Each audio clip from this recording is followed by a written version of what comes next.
को भगवा रंग से इतनी चिढ़ है कि तुष्टीकरण की राजनीति के लिए भगवा को टारगेट किया जा रहा है। सवाल यह भी है कि क्या इस तरह भगवा पहनावे पर बयानबाजी साधु संतों का अपमान नहीं है क्या? दरअसल योगी आदित्यनाथ के वसूली वाले बयान पर अखिलेश यादव आग बबूला हो गए और पलटवार करते हुए अखिलेश ने भगवा के सहारे योगी आदित्यनाथ पर हमला बोल दिया। लेकिन सवाल है कि बार बार भगवा पहनावे को विवाद में घसीटा क्यों जाता है। सवाल यह भी है कि अखिलेश यादव या फिर यूं कह लीजिए कि पूरा यादव परिवार बार बार योगी आदित्यनाथ से पर्सनल क्यों हो जाता है। आज इसी मुद्दे पर हम करेंगे डिबेट, लेकिन पहले रिपोर्ट देखिए।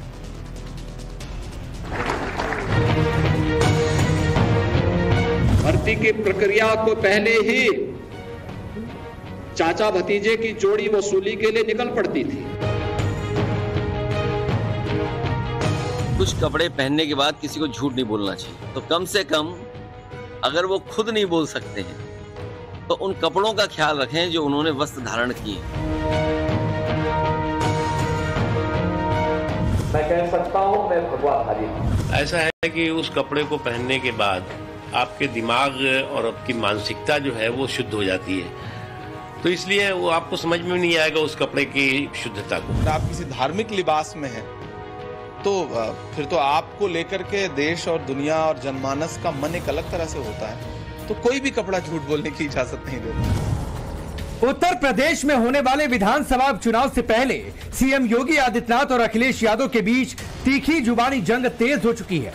सीएम योगी आदित्यनाथ ने 7,720 लेखपालों को नियुक्ति पत्र सौंपने के बाद बिना नाम लिए चाचा भतीजे की जोड़ी पर निशाना क्या साधा। अखिलेश ने पलटवार करने में देर नहीं लगाई। योगी आदित्यनाथ के बयान पर अखिलेश यादव आग बबूला हो गए और सीएम योगी आदित्यनाथ पर भगवा वस्त्र के सहारे तंज कस दिया। कुछ कपड़े पहनने के बाद किसी को झूठ नहीं बोलना चाहिए। हाथरस में जो वस्त्र होते हैं, कई बार वो वस्त्र इसकी भी पाबंदी लगाते हैं कि आप झूठ नहीं बोल सकते हैं, आपको सत्य ही बोलना पड़ेगा। तो कम से कम अगर वो खुद नहीं बोल सकते हैं तो उन कपड़ों का ख्याल रखें जो उन्होंने वस्त्र धारण किए हैं। और ये अपना छिपाना चाहते हैं कि हाई कोर्ट ने कॉपियां बदल दी। आपको जानकारी होगी कि कितनी कॉपियां बदली गई, और ये हर नौकरी में इन्होंने घोटाला किया। ये हर नौकरी में इसलिए घोटाला करते हैं क्योंकि इनके अपने लोग कैसे एडजस्ट हो जाए। दरअसल सीएम योगी आदित्यनाथ ने पिछली सरकार में भर्तियों में घोटाले को लेकर अखिलेश यादव पर बड़ा हमला बोला था। योगी ने अखिलेश का नाम लिए बिना कहा था कि 2017 से पहले भर्तियों में वसूली चलती थी।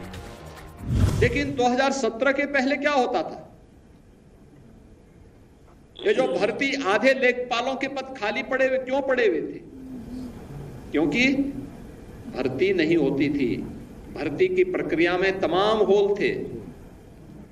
भर्ती की प्रक्रिया को पहले ही चाचा भतीजे की जोड़ी वसूली के लिए निकल पड़ती थी और पूरा खानदान अलग अलग जिले आवंटित हो जाते थे। मुझे याद है लेखपालों की भर्ती की एक प्रक्रिया को कैसे इन्होंने दागी बना दिया था। योगी के इसी बयान पर अखिलेश ने आपा खो दिया और सीधे सीधे भगवा वस्त्र के सहारे योगी आदित्यनाथ पर सवाल उठा दिए। सवाल है, फैजाबाद की सीट क्या जीते? अखिलेश योगी के बहाने भगवा पर भी निशाना साध रहे हैं। क्या भगवा से इतनी चिढ़ हो गई कि अखिलेश ने इसका सहारा लिया तंज कसने के लिए? बीजेपी ने अखिलेश के बयान पर पलटवार किया और कहा कि अखिलेश उस कपड़े की शुद्धता को नहीं समझ सकते। ऐसा है कि उस कपड़े को पहनने के बाद आपके दिमाग और आपकी मानसिकता जो है वो शुद्ध हो जाती है, तो इसलिए वो आपको समझ में नहीं आएगा उस कपड़े की शुद्धता को। उधर कांग्रेस ने अखिलेश के बयान में हाँ मिलाई और कहा कि अगर आप धार्मिक वस्त्र में होते हैं तो झूठ नहीं बोलना चाहिए। नहीं, कोई भी कपड़ा झूठ बोलने की इजाजत नहीं देता है। और सबसे महत्वपूर्ण होता है कि किसी संवैधानिक पद पर बैठा हुआ व्यक्ति अगर झूठ बोलता है तो सबसे पहली बात तो वो कुर्सी इजाजत नहीं देती, संविधान की शपथ आपको इजाजत नहीं देती। और जाहिर सी बात है, अगर आप किसी धार्मिक लिबास में हैं तो फिर तो आपको लेकर के देश और दुनिया और जनमानस का मन एक अलग तरह से होता है, तो कोई भी कपड़ा झूठ बोलने की इजाजत नहीं देता है। मगर ये फैक्ट है, अखिलेश यादव जब यूपी के मुख्यमंत्री थे तब 2,05,000 लोगों को सरकारी नौकरियां मिली थी। 2007 से लेकर 2012 तक मायावती के शासनकाल में 91,000 सरकारी नियुक्तियां हुई, जबकि इनके मुकाबले योगी आदित्यनाथ का 6.5 लाख नौकरी देने का दावा कागजों में बहुत मजबूत दिखता है। लेकिन सवाल है कि आखिर अखिलेश नौकरियों की बात को घुमा फिरा कर भगवा पर क्यों ले गए। अखिलेश के भगवा कपड़े पर सवाल उठाने का मकसद क्या है? क्या योगी के कपड़ों के बहाने अखिलेश के निशाने पर भगवा यानी हिंदू हैं? सवाल है कि क्या भगवा पर सवाल उठाकर अखिलेश यादव होने वाले विधानसभा उपचुनाव और 2027 विधानसभा का चुनाव जीत जाएंगे? ब्यूरो रिपोर्ट, टाइम्स नाउ नव भारत।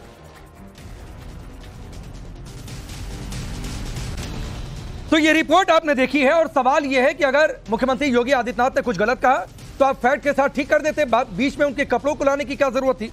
सवाल यह भी है कि बार बार पूरा यादव परिवार पर्सनल क्यों हो जाता है? चलिए आपका परिचय पहले मैं आज के मेहमानों से करवाता हूं। डॉक्टर कौशल कांत मिश्रा जी हैं, भारतीय जनता पार्टी के नेता और प्रवक्ता। अवधेश जी वरिष्ठ पत्रकार स्टूडियो में मौजूद हैं। दीपक रंजन जी समाजवादी पार्टी के नेता और प्रवक्ता। जगदीश शर्मा जी कांग्रेस पार्टी के नेता। आप सभी का बहुत बहुत स्वागत है। दीपक रंजन जी, पहला सवाल और बहुत सीधा सवाल, सीधा जवाब भी चाहता हूं। अगर मुख्यमंत्री योगी आदित्यनाथ ने कुछ गलत बोला तो अखिलेश यादव फैक्ट के साथ ठीक कर देते और कहते कि भाई देखिए सच है, बात ठीक हो जाती। लेकिन बीच में कपड़े लाने की क्या जरूरत थी? इतनी चिड़ भगवा से। देखिए राकेश जी, आपने शुरू में ही कहा कि अगर उन्होंने गलत बोला तो बिल्कुल हमारे राष्ट्रीय अध्यक्ष अखिलेश यादव जी ने बिल्कुल सही आईना दिखाने का काम किया। उन्होंने भगवा वस्त्र को जो है उसका सम्मान किया और उन्होंने कहा कि जो लोग भगवा वस्त्र धारण करते हैं, क्योंकि साधु संत महात्माओं की हम समाजवादी लोग या हम हो या आप हो, हर लोग उनका सम्मान करते हैं, उनकी इज्जत करते हैं। लेकिन वो वस्त्र धारण करने के बाद उस वस्त्र को भी वो जो है जो अभी आपने कहा कि अगर उन्होंने झूठ बोला या गलत बोला तो गलत क्यों बोला? अगर जो वस्त्र उन्होंने दीपक भाई, मेरा ये सवाल नहीं है। मेरा सवाल ये है कि अगर मुख्यमंत्री योगी आदित्यनाथ ने कुछ फैक्ट वाइज मिस्टेक किया, गलत बोला, तो आप ठीक करते। मैं सिर्फ पूछ रहा हूं कपड़े बीच में लाने की क्या जरूरत थी? अगर बीजेपी के कोई नेता ये कहते हो कि कपड़े देखकर आप पहचानिए कौन गड़बड़ी कर रहा है, तो आप लोगों ने बवाल मचा दिया तब तो कि भाई ये कपड़े देख रहे हैं लोगों के। अरे मैं तो बार बार यही तो कह रहा हूं कि अगर गलत बोला, क्यों गलत बोला? नहीं बार-बार आपसे कह रहा हूं। अरे तो गलत बोला तो ठीक करिए, कपड़ा देखेंगे, बोलना चाहिए, कपड़ा देखेंगे आप किसी का। नहीं दीपक रंजन, नहीं आप नहीं, कपड़े में आप हमारे लाल रंग पे जाते थे। सबका खून लाल है, जिसका खून पानी हो चुका है तो वो लाल रंग से चिढ़ता। आप हमारे लाल रंग से क्यों? नहीं, लाल और भगवा को लाल रंग को आपने जो है दीपक रंजन, लाल और भगवा को एक तराजू पर मत तोलिए। पहली बात नहीं तो हम सुनिए सर, लाल और भगवा को एक तराजू पर मत तोलिए। और एक और आईना आपको दिखाता हूं दीपक रंजन, सुनिए। अरे आप सुनिए सर, सुनिए ना, जवाब एक साथ दीजिएगा। शुरू में ही कहा कि अगर गलत कहा तो इसका आप मान रहे हो गलत का? नहीं, मैं नहीं मान रहा हूं। मैं नहीं मान रहा हूं। मैंने कहा आपके हिसाब से अगर गलत बोला तो ठीक करिए। नहीं, मेरे आपने कहा ना। अरे दीपक रंजन, देखिए, ये गली के नुक्कड़ की तरह बहस मत करिए भाई, मत करिए। ये गली के नुक्कड़ की तरह बहस मत करिए, चौक चौराहे पर नहीं खड़े हैं। अगर गलत बोला तो क्यों? हाँ, तो अगर आपके हिसाब से गलत बोला तो ठीक करिए। बोलना चाहिए था। एक मुख्यमंत्री सम्मानित पद, संवैधानिक और सम्मानित पद पे बैठे हैं। अगर मगर क्या होता है? क्यों झूठ बोला उन्होंने? अच्छा, नहीं, मैं आपको बता रहा हूं भगवा से चिढ़ क्यों है। दीपक रंजन सुनिए, फरवरी 2022, डिंपल यादव कोट कर रहा हूं। हमें कोई चिढ़ नहीं, सुनिए ना सर। अरे सुनिए भाई, अरे सुनिए दीपक रंजन, सुनिए। कोई चिढ़ नहीं, फरवरी 2022। अरे सुनिए भाई, सुनिए, डिंपल यादव को कोट कर रहा हूं। गलत कह रहे हो। लोहे में जब जंग लग जाती है, सुनिए भाई सुनिए, लोहे में जब जंग लग जाती है तो जंग का रंग वही होता है जो मौजूदा सीएम कपड़े पहनते हैं। जंग और भगवा को आपने एक तराजू में तौल दिया, वहां पर भी भगवा से दिक्कत। नंबर एक बात है। नंबर दो बात है, एक और सवाल ऐड करता हूं। ये बार बार पूरा यादव परिवार पर्सनल क्यों जाता है सीएम योगी से? और पर्सनल कैसे होता है ये भी आपको साबित कर दूंगा। क्योंकि जिनकी शादी नहीं हुई उनका मंगलसूत्र से क्या लेना देना अखिलेश यादव का बयान। जिनका कोई परिवार नहीं, वो परिवार वालों का दर्द क्या जाने अखिलेश यादव का ये बयान। इतना पर्सनल क्यों हो जाते हैं भाई? दोनों पॉलिटिकल फिगर है, एक दूसरे को गलत साबित करिए। जनता की नजर में जो सही होगा वो जीतेगा। पर्सनल क्यों होते हैं? अरे भाई तो अरे अच्छा, वो हमारे चाचा भतीजे पे आए और हम उनकी आरती उतारें। पर्सनल कौन हो रहा है आप बताइए? पिछली सरकार का भी हवाला दे सकते थे। चाचा भतीजा क्या किसने कोट किया? अच्छा, चाचा भतीजा क्या किसने कोट किया? राकेश जी आप बताइए। तो चाचा भतीजा नहीं है क्या? अखिलेश कौन हो रहा है? कुछ गलत कहा? अरे आप बताते, आप गिनाइए। मैं पूछ रहा हूं, कुछ गलत कहा? चाचा भतीजा नहीं है क्या? चाचा भतीजा तो मुख्यमंत्री जी शादीशुदा, तो मुख्यमंत्री शादीशुदा है क्या? मुख्यमंत्री जी हैं क्या? सन्यासी शादी करता है राकेश जी? तो फिर तो आपको सन्यास की परंपरा का ही नहीं पता है। जिस संप्रदाय से वो है, आपको उसकी परंपरा का ही भान नहीं है। सन्यासी झूठ बोलता है। नहीं, आपको उसकी परंपरा का ही भान नहीं है। सन्यासी झूठ, परंपरा का ही भान नहीं है दीपक रंजन। सन्यासी झूठ बोलता है। अगर आप ये कह रहे हैं कि शादी उन्होंने क्यों नहीं की है, अरे आपने ये निहायत पर्सनल होने वाली बात है दीपक रंजन, निहायत पर्सनल होने वाली बात है। और ये साबित करता है कि आप लोगों के पास मुद्दे नहीं है। ये साबित करता है कि आप फैक्ट के आधार पर सीएम योगी को गलत साबित नहीं कर पा रहे हैं, इसलिए आप लोग पर्सनल हो रहे हैं। राकेश भाई, आपने शुरू में ही कहा कि अगर उन्होंने गलत कहा, मतलब गलत कहा मान रहे हो। अरे भाई, मैंने कहा कि अगर गलत कहा है तो आप गलत साबित करिए, कपड़ों पर क्यों जा रहे हैं? अरे भाई, क्या अगर से क्या मतलब? तो साक्ष्य के आधार पर मुख्यमंत्री जी को कहना चाहिए। तो कौन सा साक्ष्य? सबूत दिखाएं। अच्छा, साक्ष्य उनके कह देने से कोई मान लेगा? अब सुनिए ना, सुनिए अच्छा, एक और साक्ष्य दे दूं। झूठ बोलता है मैं कौशल कांत जी बोलते हैं। मैं इस पॉइंट को बाद में लेकर आना चाहता था। मुझे सुनिए, अब आपने साक्ष्य की बात की है ना दीपक रंजन, साक्ष्य ले लीजिए। अरे साक्ष्य ले लीजिए दीपक रंजन, आपने साक्ष्य ले लीजिए, लेंगे साक्ष्य। तुमको सही करिए, क्यों आप साक्ष्य लेंगे? मुख्यमंत्री जी को कहिए ना गलत, आप साक्ष्य लेंगे? मुख्यमंत्री जी से पूछो क्यों गलत? दीपक रंजन प्लीज, हम क्यों साक्ष्य? अरे सुना करिए, हम क्यों साक्ष्य लें? भगवा पहनकर वो झूठ बोल रहे हैं। आपने सफेद कपड़े पहनकर सारा सच बोला क्या? नेता लोग सफेद कपड़े पहनते हैं ना, सारा सच बोला क्या? सारा सच बोला क्या अखिलेश यादव? आप क्यों कपड़े पे आ रहे हो? अब आप क्यों कपड़े पे आ रहे हो? आप क्यों कपड़े पे आ रहे हो? आप नीला पहन करके झूठ बोल रहे हो क्या? आप नीला पहन के झूठ बोल रहे हो क्या? सफेद तो आपने नहीं, मैं तो सवाल पूछ रहा हूँ भाई, आईना दिखा रहा हूँ कि सफेद कपड़े पहनकर नेता लोग सभी सच बोलते हैं क्या? मैं तो सिर्फ इतना सवाल पूछा, आप अभी से परेशान हो गए। चलिए पहले कौशल कांत मिश्रा, मैं इसका आईना दिखाऊंगा। अखिलेश यादव, सुनिए ना, अखिलेश यादव के 4 बयान कोट करूंगा, उनका दावा और हकीकत भी आपको बताऊंगा। अगर झूठ बोला, दावा और हकीकत भी बताऊंगा। थोड़ा सा 2 मिनट का धैर्य रख लीजिए, नहीं तो बाकी के मेहमान कहेंगे कि फिर हमको बुलाया क्यों। चलिए कौशल कांत मिश्रा, असल चिड़ क्या भगवा से है? असल चिड़ क्या भगवा से है? कह रहे हैं आपने चाचा भतीजा क्यों बोला? सफेद से चिड़ है क्या? नहीं, मुझे कोई चिड़ नहीं है, मुझे ना भगवा से चिड़ है ना सफेद से चिड़ है। बोलिए कौशल कांत मिश्रा। राकेश जी, मैं 5 मिनट तक ये डिबेट चली है, केवल जिसका कोई औचित्य नहीं है, मुझे समझ में नहीं आ रहा है। जब मुख्यमंत्री जी ने बताया और साफ साफ बताया कि जो चाचा भतीजे थे उन्होंने जिस तरह से भ्रष्टाचार किया था, ये सबको पता, वसूली गैंग था पूरा, सबको पता है। इनके सामान्य में जो अपॉइंटमेंट हुआ था उसको हाईकोर्ट ने पूरा क्वाश किया। क्योंकि उस समय उत्तर प्रदेश लोक सेवा आयोग का नाम बदल करके यादव लोक सेवा आयोग कर दिया गया था। अगर आज करके आज का भी किसके पास जा रहा है? राकेश जी, हाँ, मैं आ रहा हूँ दीपक रंजन, आपने 5 मिनट तक बोला, वो सुन रहे थे। तो अभी आप कौशल मिश्रा को सुनिए, फिर इशारा करिएगा, जो आपको गलत लगेगा आऊंगा, आप बोल दीजिएगा। पहले उनको सुन लीजिए, बोलिए कौशल। और मीडिया वालों की ही खबर है, उस समय उत्तर प्रदेश लोक सेवा आयोग का नाम, मैं पत्रिका का नाम नहीं लेना चाहता, आपके ग्रुप की पत्रिका थी जिसपे छपा हुआ था यादव लोक सेवा आयोग। जांच हुई, जांच होने के बाद पूरी अपॉइंटमेंट को कैंसिल किया गया। और उसके बाद अभी आ जाइए, अभी एक ही परिवार के 5 लोग जीत के आए हैं, 5 को एक ही परिवार के लोगों को टिकट दिया गया। क्या कोई और दूसरा उस जाति में, यादव में कोई और दूसरा यादव नहीं था एक परिवार के बाहर का? तो यहां पर तो भ्रष्टाचार कूट कूट कर भरा हुआ। और जो आपने भगवा को लाने की बात की, यानी हिंदू धर्म को लाने की बात की, यानी सनातन को लाने की बात की, ये अखिलेश यादव हो चाहे राहुल गांधी हो, दोनों जो बच्चे हैं, दोनों जो बालक हैं, दोनों यही कर रहे हैं। पार्लियामेंट में राहुल जी करते थे, अब ये अखिलेश यादव भी कर रहे हैं।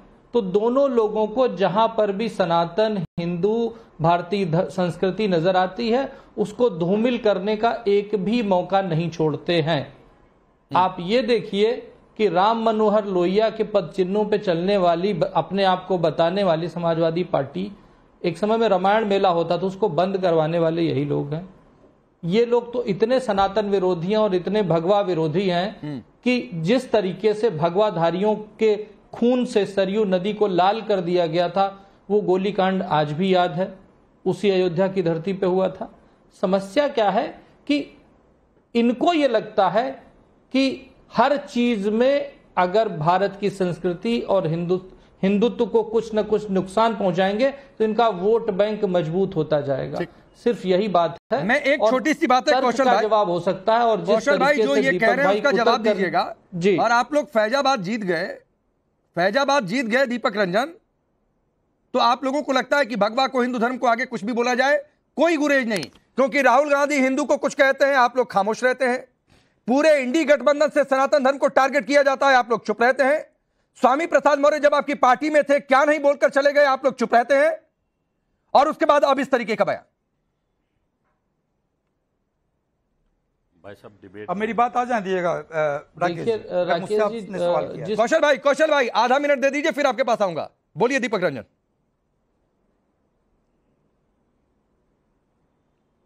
देखिए, अभी इनके वर्तमान के सांसद और उस टाइम के डिप्टी सीएम, उन्होंने सीता मैया को क्या कहा था? आदरणीय डॉक्टर दिनेश शर्मा जी, यूनिवर्सिटी के प्रोफेसर रहे, लेक्चरर हैं वो, उन्होंने सीता मैया को टेस्ट बीजेपी के प्रवक्ता हैं दीपक रंजन। आज आप बोलिए ना, राहुल गांधी के बयान पर आपने क्या स्टैंड लिया? आप बोलिए ना, स्वामी प्रसाद मौर्य जब आपकी पार्टी में थे तो आपने क्या स्टैंड लिया? आप बोलिए ना कि सनातन धर्म को डेंगू कुष्ठ रोग बता दिया गया, तो आपकी पार्टी ने क्या स्टैंड लिया? इन्होंने क्या लिया? अरे आप अपना नहीं मान लिया उन्होंने गलत किया। प्रवक्ता हो दीपक रंजन, नहीं मैं किसी का प्रवक्ता नहीं हूँ। मान लिया कि उन्होंने गलत किया। आप मान लीजिए, आपके हिसाब से बीजेपी हिंदुओं के पक्ष की पार्टी नहीं है।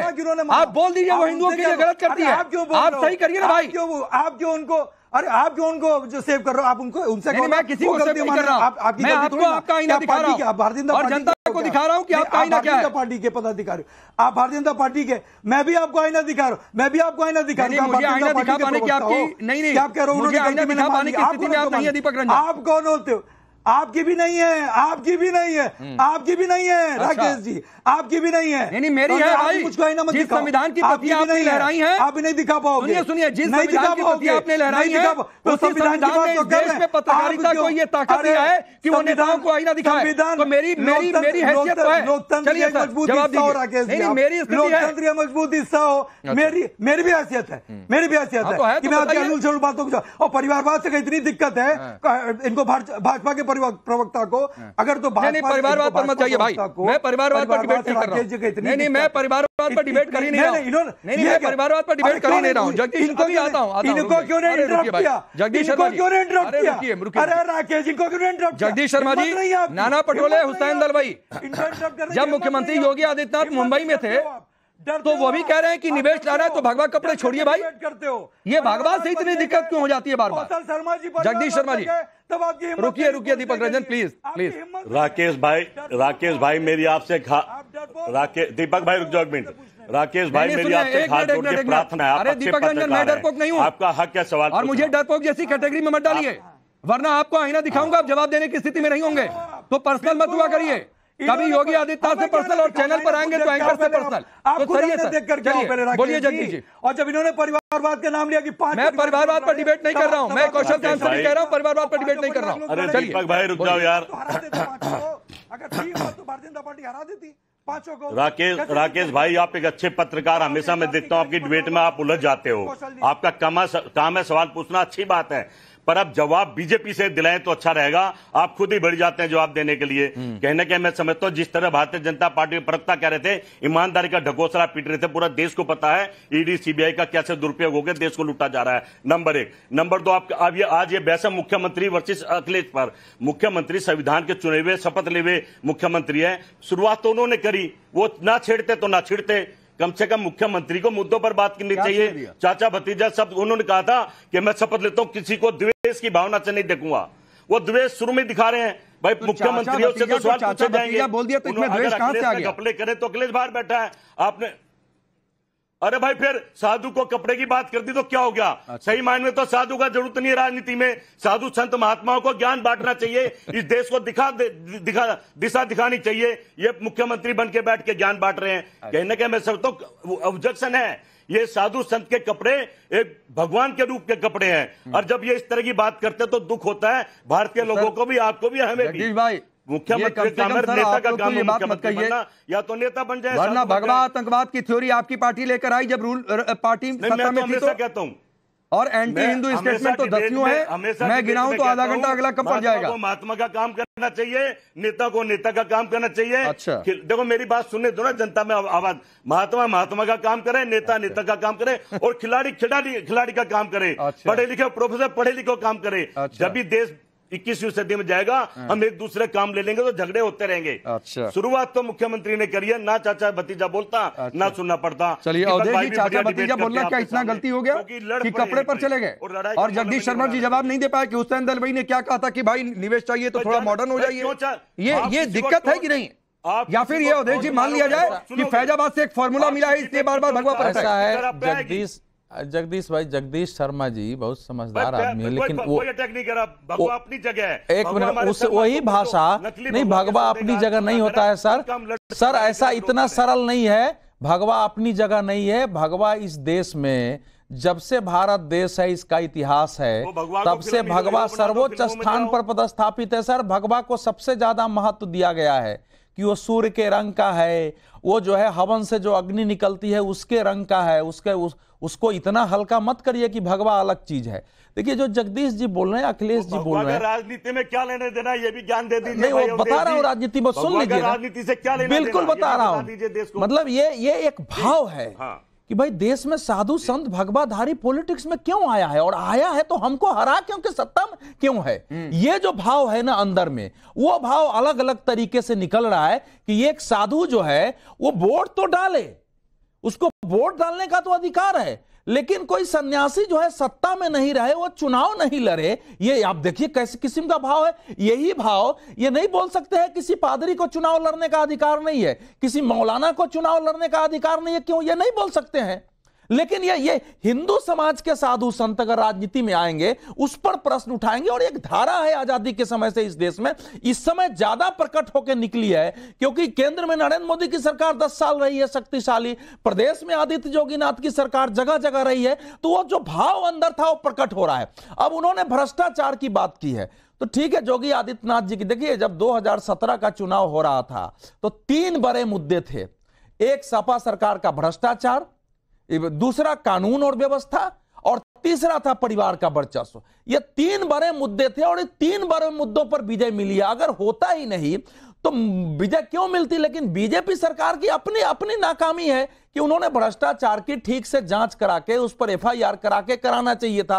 अब वो इतने समय बाद वो बयान दे रहे हैं, लेकिन वो एक अलग पक्ष है। इस समय जब अखिलेश यादव जी, जब एक व्यक्ति अयोध्या से चुनाव जीता है तो जब उसको अयोध्या का राजा बना सकते हैं, उनको आगे बैठाते हैं, इसमें लोकसभा में उनको आगे बैठाते हैं चिढ़ाने के लिए कि देखो सफेद बस ने साधारण ने कैसे अयोध्या का भाषा पलट दिया है। तो ये जो भाव है, और आप पूछ रहे थे स्टालिन की, जब एमके स्टालिन ने बीपी सिंह की चेन्नई में मूर्ति स्थापित की तो उसने भारत के एक ही विपक्ष के नेता को नहीं इनवाइट किया था। आपको याद होना चाहिए, वो थे अखिलेश यादव जी, और इन्हीं को इनवाइट किया था और ये वहां गए थे। तो अब इसमें इसलिए वो जो कुछ भी एमके स्टालिन और उसकी पार्टी ने बोला कि ये हिंदू क्या है, सनातन क्या है, उसका अगर सपोर्ट नहीं होता तो क्यों जाते। लेकिन एक बड़ी लड़ाई आपने एक बड़ा अच्छा पॉइंट दिया इसमें अवधेश जी। जगदीश जी बार बार इशारा कर रहे हैं। जगदीश जी आपने कहा ना कि साधु संतों का क्या काम है। अवधेश जी ने पूछा कि दूसरे धर्मों के जो लीडर्स हैं उनके लिए आप ऐसी बात बोलेंगे। मैं आपसे एक सीधा सवाल पूछ रहा हूं और एक लाइन का सवाल, एक लाइन का जवाब दीजिएगा, बिल्कुल बीच में नहीं आऊंगा। फिर मैं दीपक रंजन आपके पास आऊंगा। समाजवादी पार्टी ने रामपुर से किसको उम्मीदवार बनाया आपको पता है? और वो जीते भी। जामा मस्जिद के इमाम मोहिबुल्लाह नदवी। फिर तो आपकी परिभाषा के हिसाब से इमाम को भी नहीं आना चाहिए। बोलिए सपा ने गलत किया। कांग्रेस के 25 जो है मौलाना और इमाम जो है इनके एमएलए एमपी रहे। अभी बोलिए कि गलत है जगदीश जी, बोलिए कि गलत है। जवाब दे दूं राकेश भाई, जवाब मैं जवाब दे रहा हूं, सुनिए। मैं हर उस आदमी का विरोध करता हूं जो साधु संतों को अपना काम छोड़ के राजनीति में ला रहा है। इसको नहीं होना चाहिए। मतलब सपा ने गलत किया। वकील को क्या देंगे, तू डॉक्टर का काम कर, तो मतलब सपा ने गलत किया ना।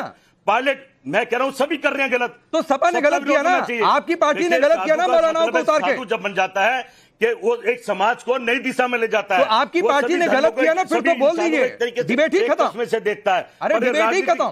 अरे मैं तो कह रहा हूं तो मोदी भी गलत कर रहा है। अरे फिर भाई बात है, मोदी भी गलत कर रहा है। पहले आप अपनी बात कहिए ना कि मैंने गलत किया, हमारी पार्टी ने गलत किया, मौलानाओं को मैदान में उतारकर। सपा ने गलत किया एक जामा मस्जिद के इमाम को उतारकर। बोलिए ना कि गलत किया फिर। जब मैं कह रहा हूं गलत है।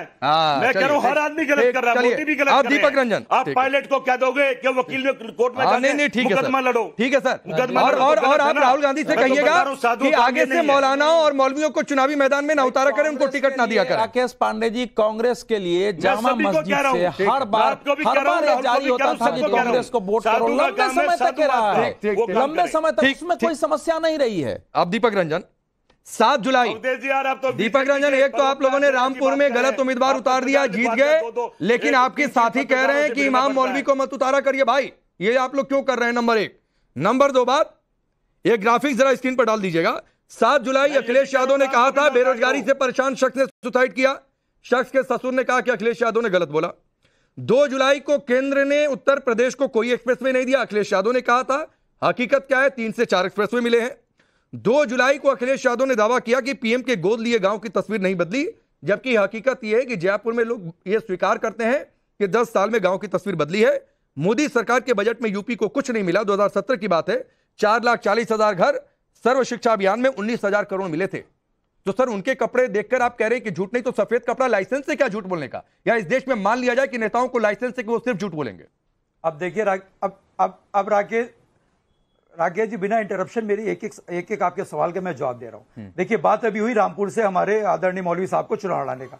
हम इसके बिल्कुल खिलाफ नहीं है। आप मौलवी को लड़ाइए, आप सन्यासी को लड़ाइए, आप पादरी को लड़ाइए, आप ज्ञानी जी को लड़ाइए, लेकिन इन चीजों को एक संवैधानिक पद पे जीतने के बाद वो लोग झूठ ना बोले।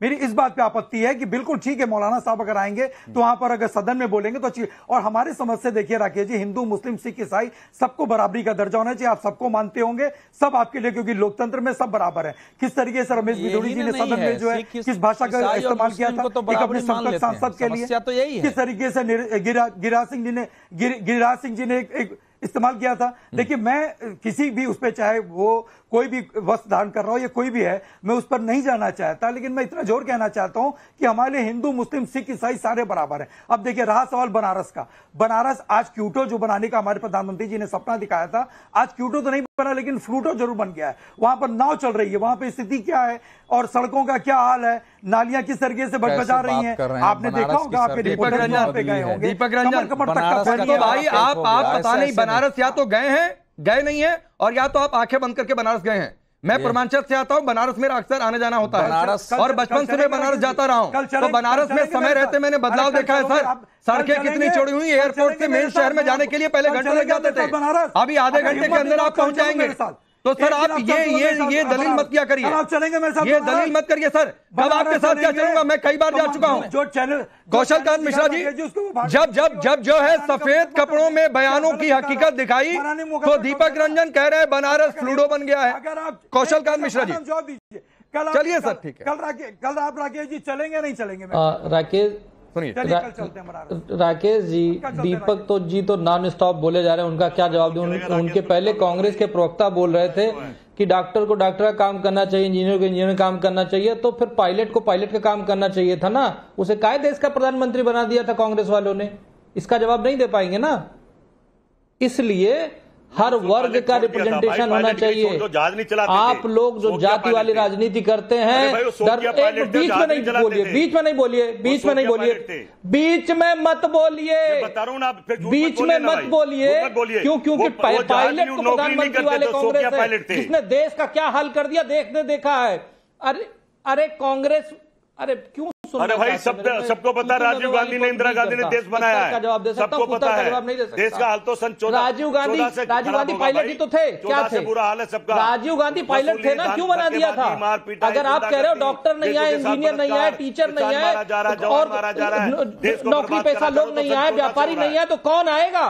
आप लोगों ने राजनीति को तो केवल राजनीति को आप लोगों ने चोरों और डकैतों का अड्डा बनाने की कोशिश की है ना। साधु संत अब लोगों को जिस तरीके से पढ़े लिखे लोग आ रहे हैं, जिस तरीके से हर वर्ग के लोग आ रहे हैं, अरे राकेश जी वक्त कम है, प्लीज 10 सेकंड और अपनी बात पूरी करिए। कौशल कांत मिश्रा 10 सेकंड और प्लीज, जगदीश जी 10 सेकंड और जल्दी पूरी करिए अपनी बात। अरे कांग्रेस के झूठे प्रवक्ता, क्या ये सत्य नहीं है कि राजीव गांधी पायलट थे जिनको प्रधानमंत्री बना दिया? और ठीक है, वक्त इतना ही है, आप सभी का बहुत बहुत शुक्रिया, बहुत बहुत